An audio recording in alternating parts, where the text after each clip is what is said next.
Labas vakaras. Atėnuose vykstančiame Eurolygos finalo ketverte paaiškėjo pirmoji dėl trofėjaus kovosianti komanda – Pirėjo Olympiakos.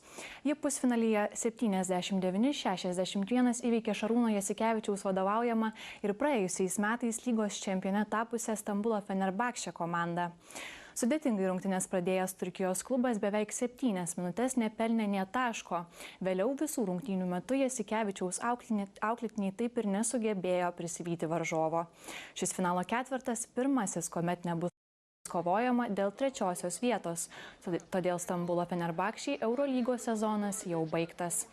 Finalo ketvertas Atėnuose Jasikevičiui jau buvo 7. trenerio karjeroje. Sveikinu Olympiakos komandą. Šį kartą jie aiškiai buvo geresni už mus. Deja, bet šios rungtynės mums žaidžiant su pilna rotacija buvo pačios blogiausios sezono rungtynės. Gaila, kad tokios sunkios rungtynės įvyko būtent šį vakarą. Mes nesugebėjome pelnyti taškų kėlinių pradžioje, o dėl to jie mus smarkiai baudė. Mes supratome, kad labai svarbu imtis iniciatyvos praėjusiais metais finalo ketverte, bet šį kartą jie mus išjungė pačioje pradžioje ir kiekvieną kartą, kai bandėme kabintis į rungtynes, jie buvo greitesni. Gaila, kad taip įvyko svarbiausiose rungtynėse.